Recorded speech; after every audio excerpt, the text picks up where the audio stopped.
사랑하는 우리 성도님 여러분, 우리는 종종 뉴스를 통해서요, 아주 끔찍한 범죄를 저지른 그러한 장면, 그러한 어떠한 살인 사건, 이러한 뉴스를, 이러한 보도를 볼 때가 있습니다.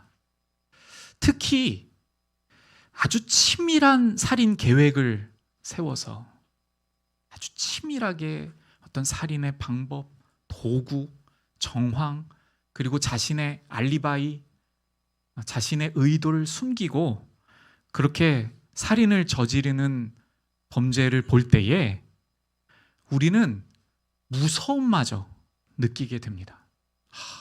사람이 정말 무섭다. 왜 그래서 이렇게 말하는 사람들도 있더라고요. 귀신이 무서운 게 아니라 사람이 무섭다고요.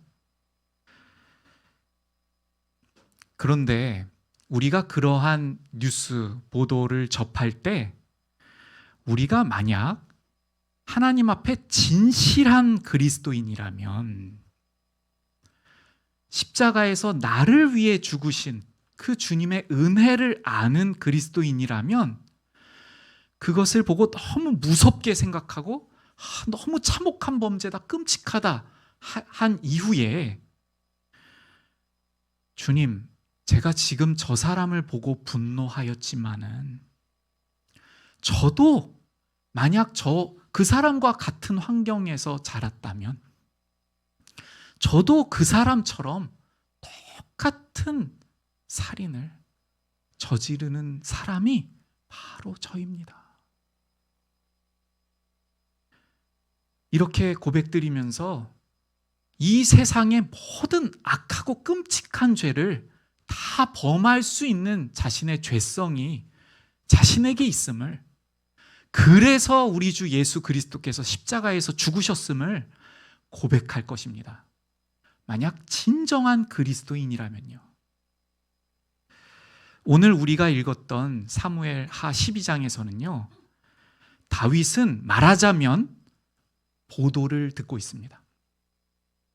다윗은 비유적으로 말하자면 나단에 의해서 뉴스를 하나 접하고 있는 거예요. 뉴스. 어떤 뉴스인지 다시 한번 제가 빠르게 한번 더 읽어보겠습니다. 눈으로 한번 보셔도 좋겠습니다. 여호와께서 나단을 다윗에게 보내시니 그가 다윗에게 가서 그에게 이르되, 한 성읍에 두 사람이 있는데 한 사람은 부하고 한 사람은 가난하니 그 부한 사람은 양과 소가 심히 많으나 가난한 사람은 아무것도 없고 자기가 사서 기르는 작은 암양 새끼 한 마리뿐이라.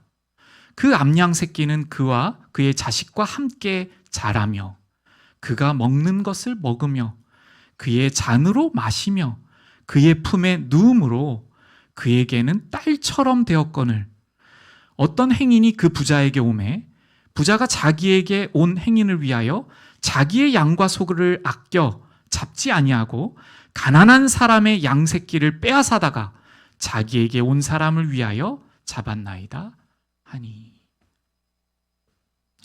제가 앞에서 뉴스라고 말씀드렸는데, 만약 이 뉴스를 요즘처럼 보도한다면 어떻게 표현할까요? 이렇게 표현할 수 있을 것 같아요. 한 성읍의 최고의 부자, 그 성읍의 가장 가난한 사람의 양을 빼앗다. 타이틀을 만약에 준다면요. 다윗은 이 뉴스를 보고, 이 보도를 듣고 아주 노합니다. 화를 냈어요. 이 노했다라는 번역을요, 다른 번역들에서 이렇게 번역하고 있어요. 크게 격분하여. 또 다른 번역에서는요, 불같이 화를 내며. 지금 어떤 보도를 듣고 불같이 화를 내고 있어요? 양에 대한 거.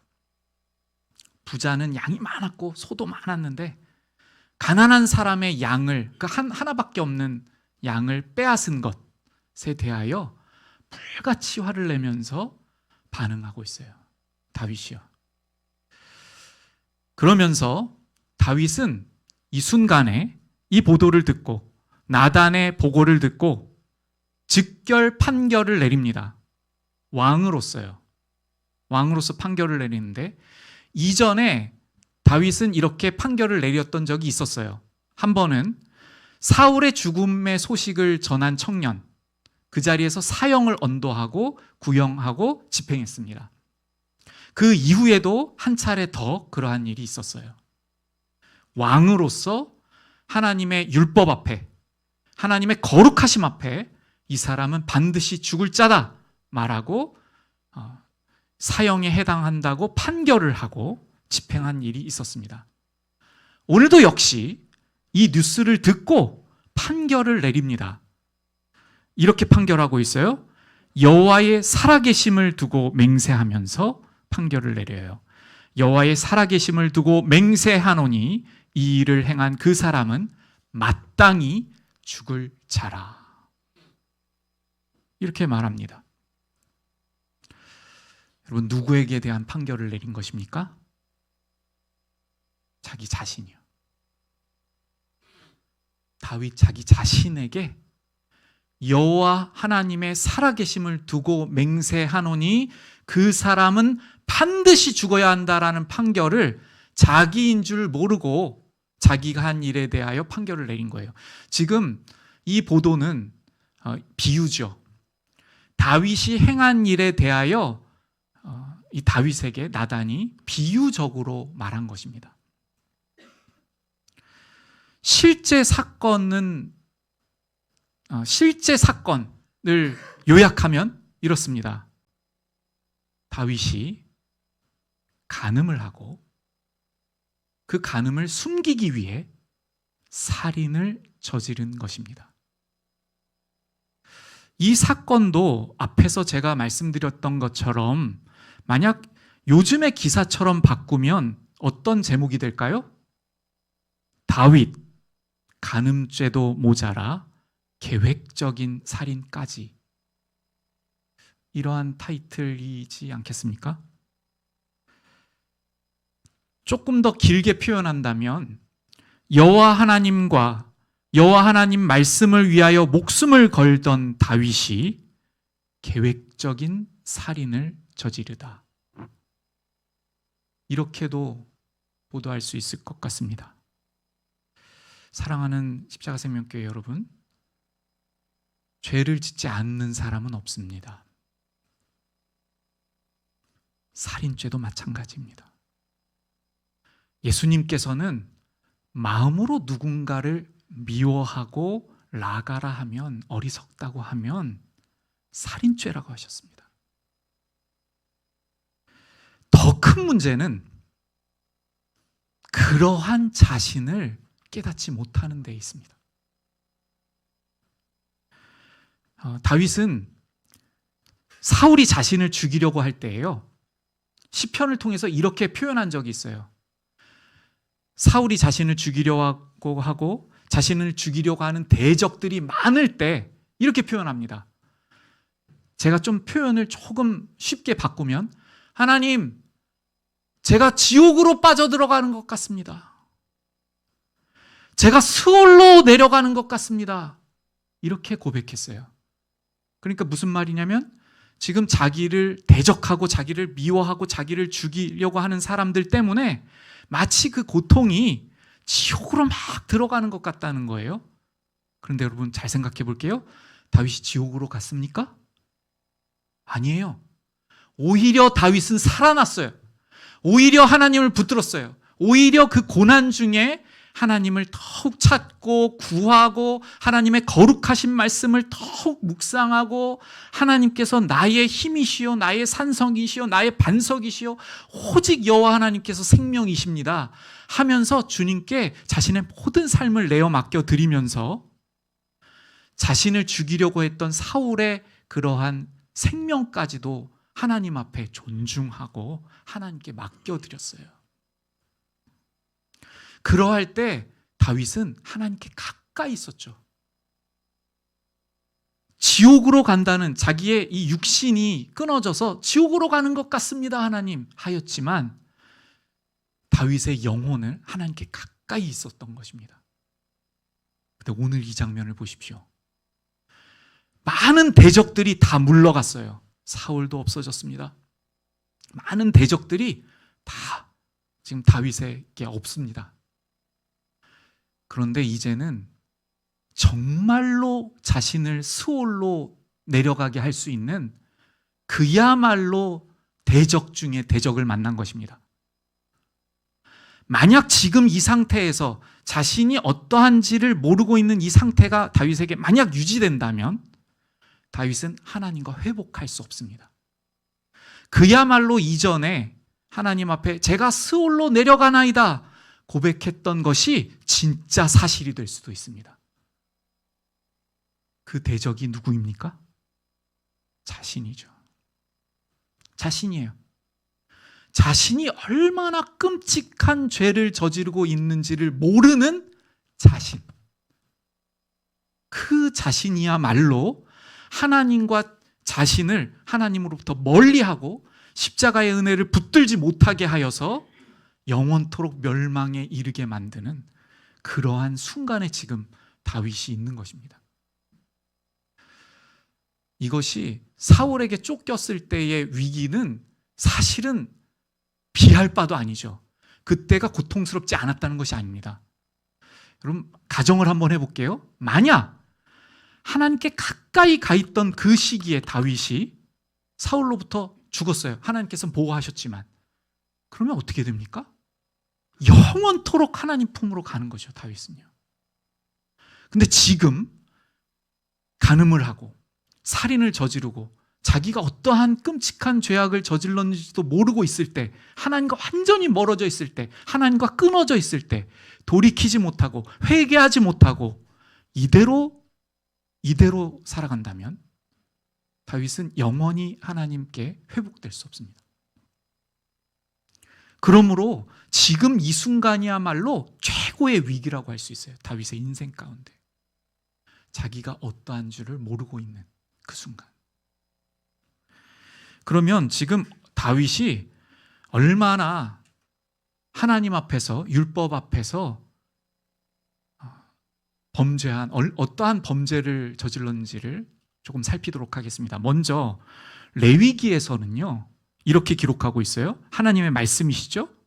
하나님께서 이렇게 명령하신 거예요. 모세를 통해서 누구든지 남의 아내와 간음하는 자, 곧 그의 이웃의 아내와 간음하는 자는 반드시 죽일지니라. 남의 아내와 간음하는 자는, 여러분, 다윗은 밧세바가 남의 아내인 줄 알았습니다. 모른 게 아니에요. 몰랐거나 우발적으로 범죄한 게 아닙니다. 제가 왜 우발적으로 범죄한 것이 아니라고 말씀드리냐면 기회가 있었어요. 다윗이 그 궁에서 거닐다가 밧세바라는 여인이 목욕하는 걸 보죠. 그래서 욕정에 사로잡힙니다. 하나님의 말씀으로 가득하였던 다윗이 하나님의 말씀으로 가득하질 않으니까 그 욕정이 찾아왔을 때, 이 비유에서 행인이 마치 그 죄와 같지 않습니까? 욕정의 손님이 찾아왔어요. 그런데 그러한 순간에 이기지 않고 누구인지를 자신의 신하에게 물어봅니다. 근데 그 신하가 말하죠. 우리아의 아내, 햇사람 우리아의 아내. 그렇게 말하잖아요. 햇사람 우리아의 아내, 밧세바가 아니니까. 율법의 남의 아내, 남의 아내라는 거예요.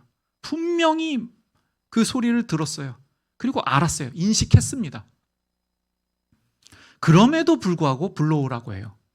여러분, 이 장면에서도요, 여호와 하나님께서는 다윗에게 기회를 주시고 계셨던 거예요. 그 신하의 말을 통해서요.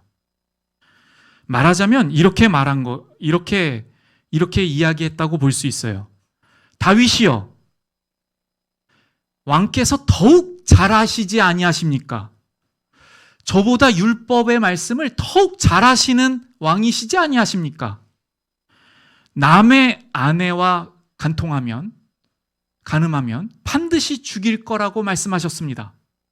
그런데 지금 왕이 관심을 두시는 그 여인은 햇사람 우리아의 아내입니다. 이렇게 말하는 거죠. 그럼 햇사람 우리아를 잠깐 설명해 볼게요. 이방인이었는데 이방신 버리고 하나님을 믿은 햇사람. 얼마나 하나님께서 기뻐하시겠어요? 마치 룻과 같죠. 룻이 자신의 그러한 우상을 버리고 자신의 민족을 버리고 하나님께 돌아온 거 아닙니까? 그런 햇사람 우리아예요. 그런데 이러한 기회가 있었음에도 불구하고 계속 진행합니다. 여러분, 지금 우발적이 아니라는 것을 제가 말씀드리고 있는 건데 이 순간에 무엇을 하고 있는 거예요? 다윗은 의도적으로 하나님의 말씀을 기억하지 않고 하나님의 말씀을 바라보지 않고 자기가 하고 싶은 것을 계속 진행합니다. 자, 불러왔어요. 밧세바가 눈앞에 실물로 보여집니다. 이때도 기회죠. 아이쿠야, 내가 지금 충신의 아내를 불러다 놓고 뭘 하려고 그러는 거지? 여러분, 우리아의 아내를 불러다 놓고 무슨 대화를 하겠습니까? 지금 전쟁 중인데 무슨 전략에 대해서 이야기를 하겠어요? 아니면 신앙을 나누겠어요? 무엇을 하겠습니까?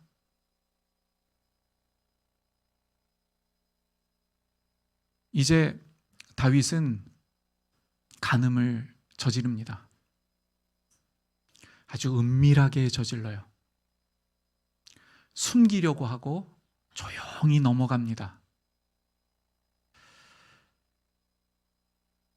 그리고 그 자리에 우리아가 등장합니다.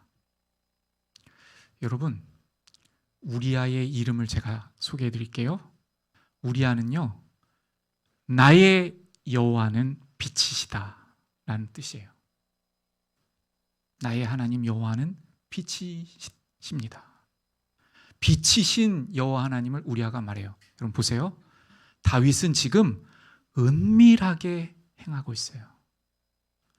어둠 속에 자신을 숨기고 있어요. 아무도 자신의 범죄를 모르게 하는 것처럼 은밀하게 숨어서 은밀하게 불러오고 은밀하게 간음하고 하고 있어요. 그런데 밝혀지기 시작해요. 임신한 사실이 드러나요. 이때도 기회이지요. 빛이 비춰지는 겁니다. 다윗이 돌이킬 수 있도록 빛이 비추어지고 있는 거예요. 우리아의 이름처럼요. 밝혀졌어요? 그럼 기회지요. 그 순간이라도 하나님 앞에 고백하고, 하나님, 제가 범죄했습니다. 백성들 앞에 고백하고 돌이킬 수 있었잖아요. 그런데 이제부터 다윗은 자신의 권력을 사용하여 이 문제를 해결해 보려고 합니다. 권력을 사용해서요. 자신이 가지고 있는 권력을 사용해서요. 그리고 나서 이 우리아를 데리고 오죠. 여러분, 권력을 사용해서 어떤 방법으로 넘어가려고 그랬습니까?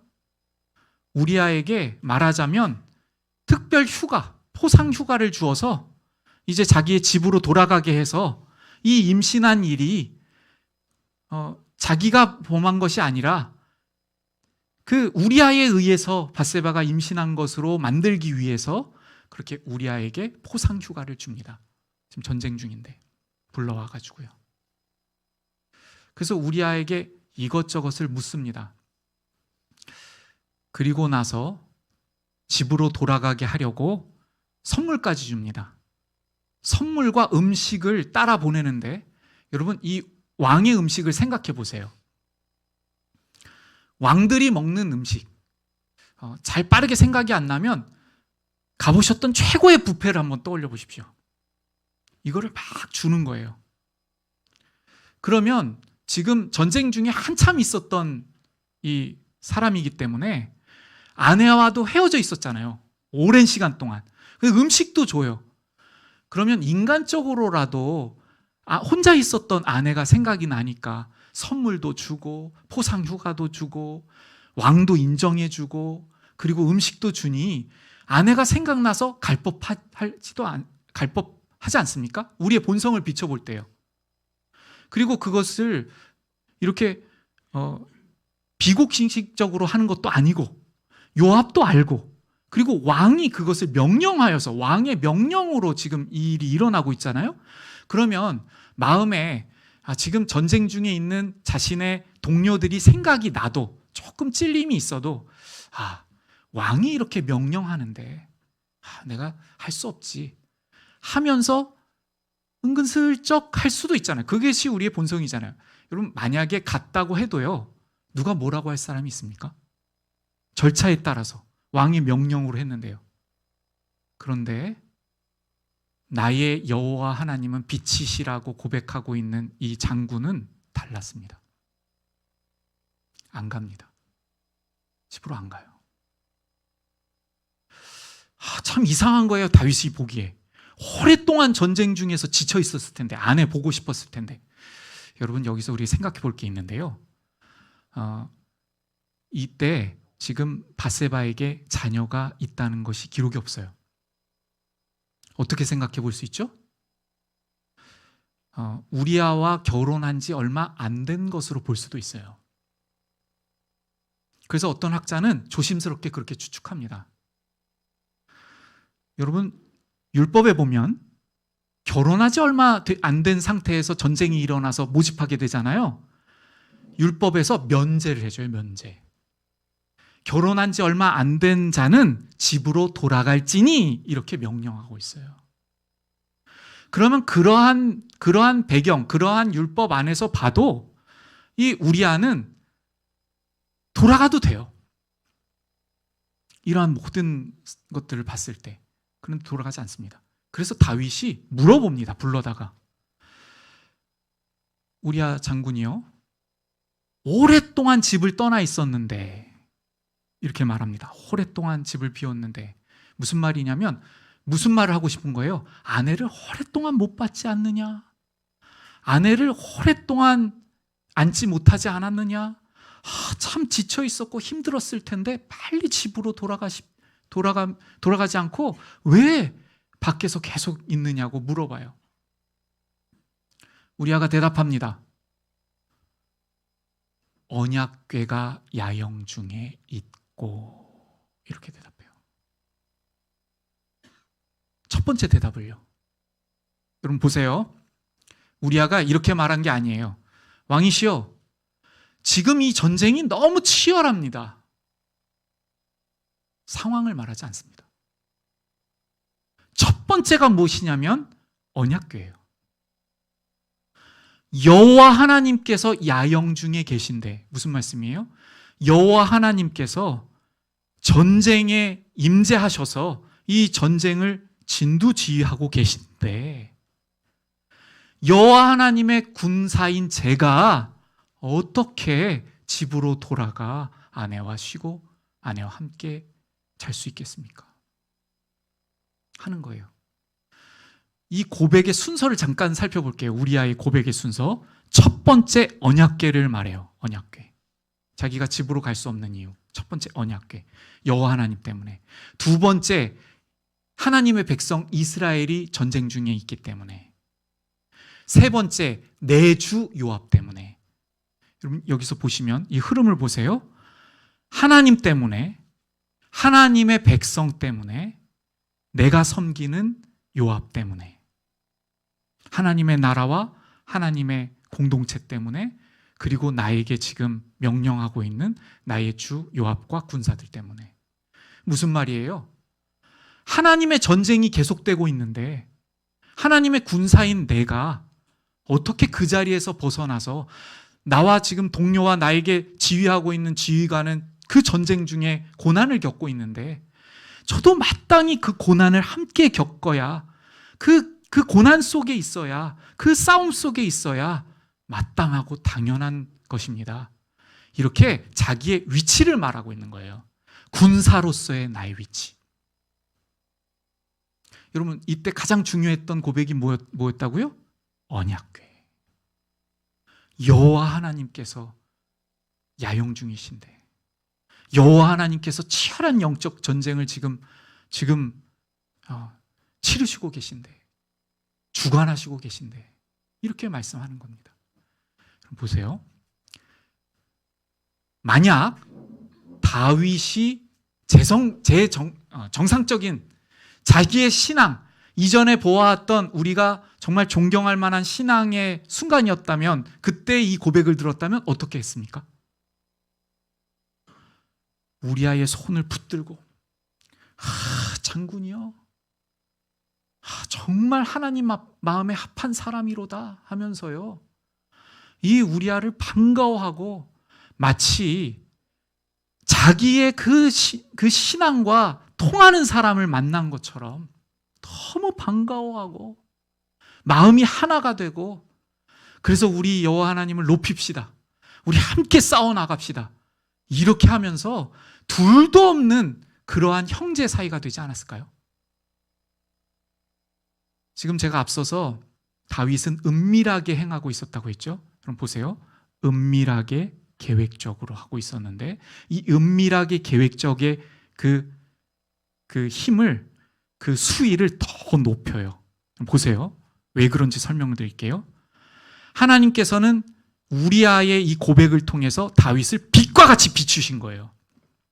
정신 차려라 다윗아, 이렇게요. 너 지금 있어야 할 위치가 어디냐 하신 거예요. 우리아 이름이 뭐라고요? 빛과 같이, 빛 되신 하나님.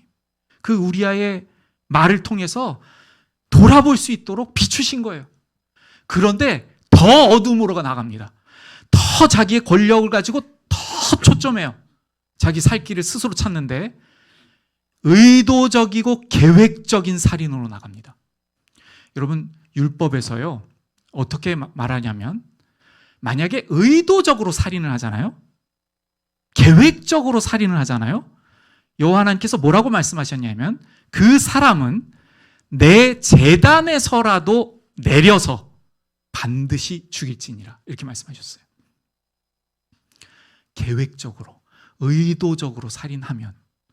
그런데 다윗은 그 말을 듣고도 아주 의도적으로 치밀하게 계획을 짜요. 그래서 오해받지 않고 전쟁을 통해서 이 우리아를 죽입니다. 가장 치열한 전쟁의 그 끝에 내보내서 편지를 쓰잖아요. 우리아에게 명령합니다. 요압에게 명령해요. 이 우리아를 가장 치열한 곳에 내어 몰아서 너희들은 다 후퇴하여서 그로 맞아 죽게 하라. 여호와 하나님께서 이렇게 말씀하세요. 너는 은밀히 행하였으나 나는 백주에 이 모든 것을 밝혀서. 그리고 이렇게 말씀하세요. 너가 칼로 우리아를 죽이고. 다윗이 죽였다는 겁니다. 의도적으로요. 여러분, 우리가 이 본문 앞에서 어떻게 해야 합니까? 우리가 이 본문 앞에서 어떻게 해야 합니까? 이 본문은요, 다윗도 그러한데 우리는 어떻겠는가를 보여주신 거예요. 제가 다윗의 고백들과 다윗의 신앙 앞에서 항상 부끄럽지 않을 수가 없어요. 저와 비교가 안 되죠. 아예 비교의 대상이 아니죠. 다윗의 신앙과 저의 이 하나님 앞에서 아무것도 아닌 신앙을 비교할 때 정말 다윗의 때만치도 못할 거예요. 저는 먼지 같을 거예요. 그러한 다윗조차도 이러한 본성에 사로잡히면 자기가 어떠한 자인 줄도 모르고 의도적으로 계획적이고 자기에게 주어진 모든 권력을 동원하여서 살인죄를 저지르는데, 저는 어떻겠어요? 우리는 어떻겠어요? 여러분, 다윗이 계획적이고 의도적인 살인을 저지르면 반드시 죽어야 한다는 것을, 그 말씀을 모릅니까? 알지요. 그런데 어떻게 한 거예요? 이 계획을 계속, 여러분 보세요. 계획을 머릿속으로 생각하고, 절대로 우발적인 게 아닙니다. 이 계획을 머릿속으로 생각하고 실행하기 위해 편지를 써요. 그 편지를 우리아에게 들려보낼 때에도 기회가 있어요. 이 살인 계획을 써서 그에게 전달할 때도 기회가 있죠. 양심이 찔리면. 그때도 안 돌이켜요. 그리고 요압이 이 명령을 실행하죠. 아직 시간이 있는 거예요. 생각해 볼 수 있잖아요. 야, 햇사람 우리아가 어떤 사람인가? 나를 부끄럽게 하는 사람인데? 그럼 빠르게 전령을 보내서 그 명령을 엎을 수도 있는데 그렇지 않아요. 하지 않아요. 그럼 무슨 말이에요? 그가 죽는 순간 그 끝까지, 그 소식이 들려올 때까지 하나님의 율법과 하나님의 말씀을 지속적으로 무시했다는 거예요. 그러한 본성이 누구입니까? 저라는 거죠. 우리라는 거예요. 우리. 그래서 여호와 하나님께서 나단을 통해서 뭐라고 말씀하시냐면 나를 업신여기고 라고 말씀하세요. 이 죄가 밧세바에게 저지른 죄, 우리아에게 저지른 죄를 넘어서 하나님께 저지른 죄, 하나님을 업신여긴 죄, 하나님을 무시한 죄, 하나님을 망령되이 일컬은 죄라는 것입니다. 죄의 제목을 다 넣으면요, 만약에 요즘 말로 하면 권력을 남용한 죄부터 시작해서 너무나 많은 제목들이 있어요. 누구를 향하고 있습니까? 오늘 저와 우리를 향하고 있죠. 우리 이제 간구의 기도로 나아가기를 원하는데요, 오늘 이 말씀 앞에서 우리의 모습들을 돌아보고 나아가면 좋겠어요. 그런데 여러분, 이 마지막에 다윗이 드디어 찔렸어요.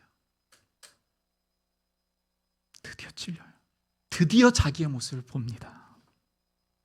그리고 주님 앞에 고백으로 나아가요. 여호와께 제가 범죄하였습니다. 여러분 보세요. 이제 반주해 주세요. 그때 여러분 어마어마한 일이 일어나는 겁니다. 보세요. 그가 반드시 죽을 것임을 선언했잖아요. 반드시 죽어야 돼요. 다윗이 스스로에게 내린 그 심판 선고처럼. 그런데 무엇으로 바뀌냐면 당신이 죽지 아니하려니와. 여러분 다윗이 왜 죽지 않을 수 있습니까? 예수님의 십자가 때문에요. 예수님께서 다윗 대신에 죽어주셔서요. 그 치밀한 살인 계획을 저지른 다윗 대신을 그 죄를 예수님께서 덮어주셨어요. 예수님께서 대신 당하여 주셨어요. 마치 하나님 앞에서 간음죄를 범하고 알고도요, 그리고 계획하여서 그 수많은 기회가 있었음에도 불구하고, 우리아의 이름처럼 자기를 비추시는 기회가 있었음에도 불구하고 끝까지 하나님의 말씀을 멸시하면서 업신여기면서 계획적인 살인으로 나아갔던 그 다윗의 죄를 예수님께서 대신 져주심으로 죽지 아니하니거니와. 여러분 우리도요, 마음이 바뀌면 생명으로 나아가게 됩니다. 이게 소망이에요. 우리가 아무리 범죄자라고 해도,